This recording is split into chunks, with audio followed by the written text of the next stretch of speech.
Hello viewers, আসসালামু আলাইকুম। আশা করি সকলেই ভালো আছেন। তো ভিউয়ার্স, আজকে আমি আপনাদের সামনে নতুন আরো একটি চাকরির আপডেট নিয়ে আসছি। তো আজকে যে চাকরিটি নিয়ে আসছি সেটি হচ্ছে একটি এনজিও চাকরি, যেখানে আপনারা ছেলে ও মেয়ে প্রায় বাংলাদেশের সকল জেলা থেকে আবেদন করতে পারেন। তো ভিউয়ার্স, আজকে আমি এই ভিডিওতে আলোচনা করব আপনাদের শিক্ষাগত যোগ্যতা কত থাকলে এই নিয়োগ প্রক্রিয়াটিতে আপনারা আবেদন করতে পারবেন এবং বয়স কত থাকতে হবে, স্যালারি কত, ডিটেইলস আমি এই ভিডিওতে আলোচনা করার চেষ্টা করব। তো ভিউয়ার্স, কথা না বাড়িয়ে আমি এখন চলে যাচ্ছি মূল ভিডিওতে। আশা করি আপনারা ধৈর্য সহকারে সম্পূর্ণ ভিডিওটা দেখার জন্য চেষ্টা করবেন। আপনারা এখানে যেমনটি দেখতে পাচ্ছেন যে শক্তি ফাউন্ডেশন ফর ডিসঅ্যাডভান্টেজ উইমেন একটি আপনি এনজিও সংস্থা, যা 1992 সাল থেকে সুবিধা বঞ্চিত মহিলাদের দরিদ্র বিমোচন করার ক্ষেত্রে কিন্তু এই সংস্থাটি কাজ করে আসছে। তো এই সংস্থাটি যে নিয়োগ বিজ্ঞপ্তিটি 2024 সালে প্রকাশিত হয়েছে, আপনারা প্রথমেই দেখতে পাচ্ছেন ট্রেইনি অফিসার। আপনার শিক্ষাগত যোগ্যতা স্নাতক অর্থাৎ ডিগ্রি মাস্টার্স স্নাতক থাকলে এই যে ট্রেইনি যে অফিসার আছে এই পদে আপনি আবেদন করতে পারবেন। বয়স আপনাকে সর্বোচ্চ 35 বছরের মধ্যে থাকতে হবে। অভিজ্ঞতার ক্ষেত্রে অভিজ্ঞতার কোনো প্রয়োজন নেই, নতুনরা এখানে আবেদন করতে পারবেন। এখানে পদের সংখ্যা হচ্ছে 400। এখানে 400 লোক কিন্তু নিয়োগ হবে, যেখানে ছেলে মেয়ে উভয় সকলে কিন্তু আবেদন করতে পারবেন। এখানে যেমনটা দেখতে পাচ্ছেন যে প্রশিক্ষণকালীন মাসিক বেতন আপনার কি হবে 12,500 টাকা। আবাসন ও খাবার খরচ কিন্তু সংস্থা বহন করবে।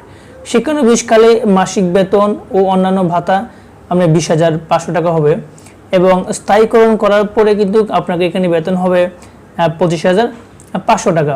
আরও দেখতে পাচ্ছেন এখানে মোটরসাইকেল চালালে প্রতি মাসে অতিরিক্ত 115 টাকা আপনারা প্রাপ্য পাবেন।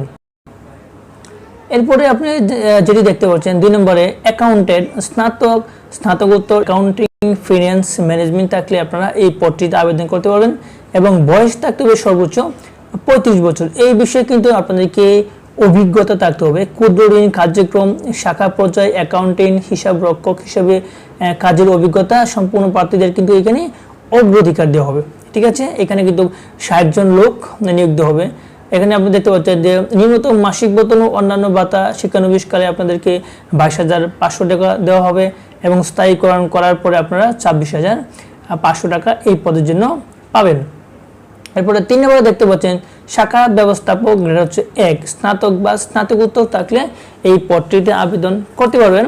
আপনার এই পদের জন্য বয়স হচ্ছে সর্বোচ্চ 44 বছর। এখানে অভিজ্ঞতা হচ্ছে সুনামধন্য প্রতিষ্ঠানে ক্ষুদ্র উদ্যোগ ঋণ কর্মসূচিতে কমপক্ষে আপনাদেরকে 5 কোটি ঋণ স্থির অথবা কমপক্ষে 1200 ঋণ পরিচালনা শাখায় ব্যবস্থাপনা পদে 2 বছরের বাস্তব অভিজ্ঞতা কিন্তু আপনাদেরকে থাকতে হবে। এখানে পদের সংখ্যা হচ্ছে 50 জন। ঠিক আছে, আপনি শিক্ষানবিশ আপনার স্যালারি ধরা হবে 36,000 টাকা এবং চাকরি স্থায়ীকরণ করার পরে ধরা হবে 40,000 টাকা। ওকে, এরপরে 4 নম্বরে যেটি দেখতে পাচ্ছেন সিনিয়র শাখা ব্যবস্থাপক স্নাতক বা স্নাতকোত্তর থাকলে আপনারা এই পদটিতে আবেদন করতে পারবেন। বয়স থাকতে হবে সর্বোচ্চ 46 বছর।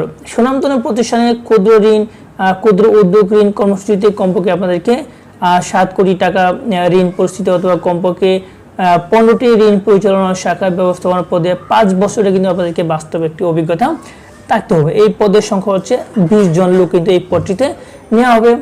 শিক্ষানবিশকাল আপনাকে স্যালারি দেওয়া হবে 40,000 টাকা এবং স্থায়ীকরণ করার পরে স্যালারি হবে 44,000 টাকা। ওকে, এরপরে 5 নম্বর যেটি দেখতে পাচ্ছেন এরিয়া সুপারভাইজার স্নাতক অথবা স্নাতকোত্তর থাকলে এই পদটিতে আবেদন করতে পারবেন। বয়স থাকতে হবে সর্বোচ্চ 44 বছর।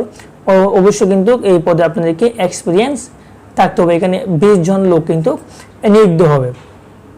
শিক্ষানবিশকাল আপনাকে স্যালারি দেওয়া হবে 45,000 টাকা এবং স্থায়ীকরণ করার পরে স্যালারি দেওয়া হবে 50,000 টাকা। এরপরে 6 নম্বরে যেটি দেখতে পাচ্ছেন রিজিওনাল হেড একজন স্নাতক বা স্নাতকোত্তর থাকলে আবেদন করতে পারবেন।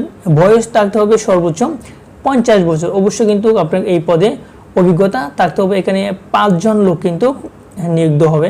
শিক্ষানবিশকাল আপনাকে স্যালারি দেওয়া হবে 68,000 টাকা এবং স্থায়ীকরণ করার পরে আপনার স্যালারি হবে 72,000 টাকা। সর্বশেষ যে পদটি আপনারা দেখতে পাচ্ছেন 7 নম্বরে, এখানে দেখতে পাচ্ছেন মেডিকেল অ্যাসিস্ট্যান্ট, আপনি প্যারামেডিকেল, সিনিয়র প্যারামেডিকেল, মহিলা অগ্রাধিকার, কিন্তু এখানে কিন্তু মহিলাদের অগ্রাধিকার দেওয়া হবে। শিক্ষাগত যোগ্যতা মেডিকেল ইনস্টিটিউট থেকে 4 বছরে কিন্তু আপনাদেরকে ডিপ্লোমা থাকলে এই পদটিতে আবেদন করতে পারবেন। বয়স কিন্তু সর্বোচ্চ 35 বছর থাকতে হবে, ঠিক আছে। অভিজ্ঞতার ক্ষেত্রে আপনাদেরকে অবশ্যই 1 বছরের কিন্তু কাজের অভিজ্ঞতা থাকতে হবে। এখানে 20 জন লোক কিন্তু নিয়োগ হবে। স্যালারি হবে আপনাদের 26,200 টাকা কিন্তু শিক্ষানবিশকালে ধরা হবে। পরবর্তীতে কিন্তু এই স্যালারিটি কিন্তু আবার বাড়ানো হবে।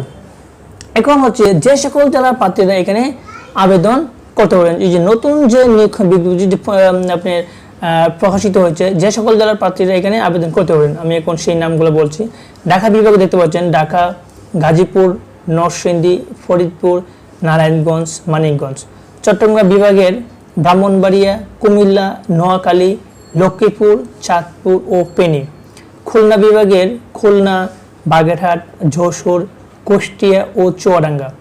বরিশাল, রংপুর, রাজশাহী, সিলেট এবং ময়মনসিংহ বিভাগের জেলাসমূহ প্রার্থীদের নিকট হতে কিন্তু এখানে আবেদন করার জন্য আহ্বান করা হচ্ছে। যে সকল জেলার প্রার্থীদের যে সকলের জেলার নাম এখানে উল্লেখ আছে শুধু তারাই কিন্তু এই পদে আবেদন করতে পারেন। এখানে দেখতে পাচ্ছেন, আর এই আবেদন করার জন্য এখানে দেখতে পাচ্ছেন প্রশিক্ষণ ফি বাবদ, প্রশিক্ষণ ফি হিসেবে অ্যাকাউন্টিং পদের জন্য আপনাদেরকে 6,000 টাকা কিন্তু এখানে জামানত দিতে হবে। 1, 2 ও 7 নং পদের জন্য জামানত বাবদ 15,000 টাকা কিন্তু আপনাদেরকে জামানত দিতে হবে, যা কিন্তু অপেরকযোগ্য। আর এই আবেদন পাঠানোর ঠিকানা এখানে আমরা দেখতে পাচ্ছেন, আবেদন পাঠানোর ঠিকানা senior director HR department, Shakti foundation for disadvantage women, বাড়ি নম্বর এত, রোড নম্বর এত। এই ঠিকানা কিন্তু আপনাদেরকে আপনাদের যে অ্যাপ্লিকেশন কপিটি আছে এই অ্যাপ্লিকেশন কপিটি কিন্তু পাঠাতে হবে। তো ভিউয়ার্স, আজকে এই পর্যন্তই। দেখা হবে আপনাদের সাথে পরবর্তীতে অন্য কোনো একটি চাকরির আপডেট নিয়ে। সেই পর্যন্ত সবাই ভালো থাকেন, সুস্থ থাকেন। আল্লাহ হাফেজ।